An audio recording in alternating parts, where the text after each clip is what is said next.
Hey guys, hope you're keeping well. In today's English video lesson, we're going to learn lots of good words with David Foster Wallace. First, a quick intro. The style of David Foster Wallace defies description. And the interviewer says, the style of David Foster Wallace defies description.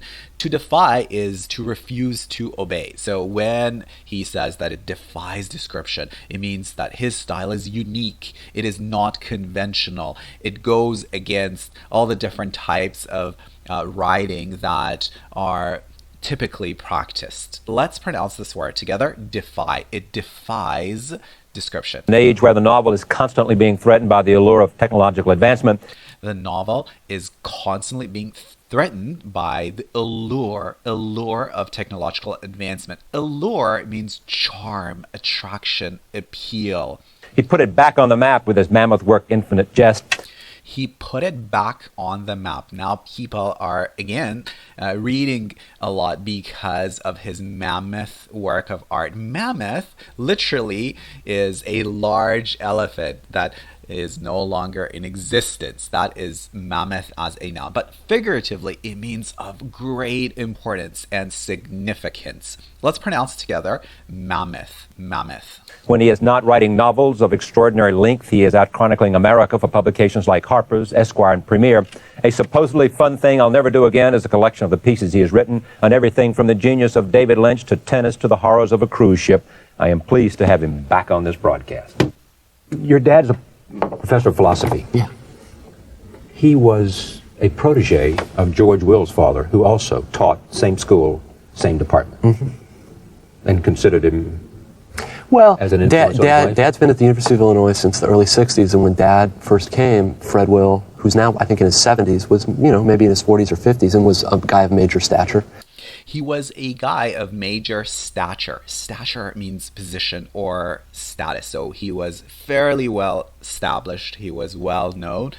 Let's pronounce it together. Stature with a ch sound. Stature. And it typically goes with the preposition of. So he was of high stature, low stature. You can use a couple of adjectives there.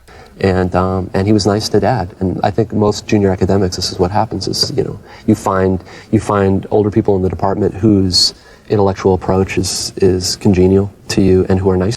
Congenial is a great adjective. It means pleasant and nice. So you sort of gravitate towards people who are pleasant and nice to you.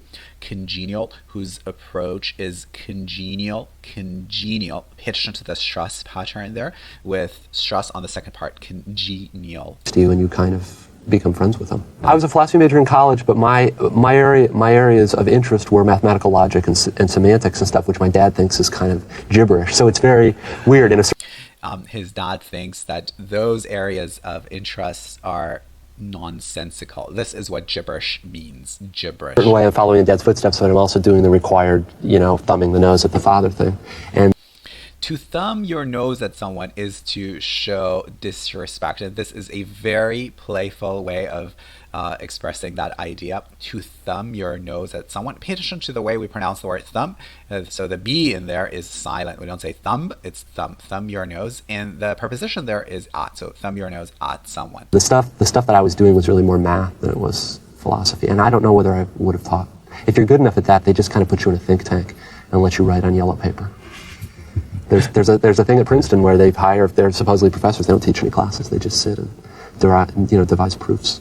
But I don't. They just devise proofs. So in mathematics, it's important for mathematicians to come up with proofs, to produce proofs, to devise, which is the verb that he used there, proofs, to devise proofs. Proof is a verb, proof is the noun. I think everybody should have to teach, do you? I heartily agree with you. Yeah. I mean, I would hope we're getting away from that sort of, I heartily agree with you. Heart, everyone's familiar with. Heartily agree with you. So he is on the same page. They are in perfect agreement. I heartily agree with you. It's a nice adverb to use. And then likewise, you hope that you can get away from the notion of publish or perish, too.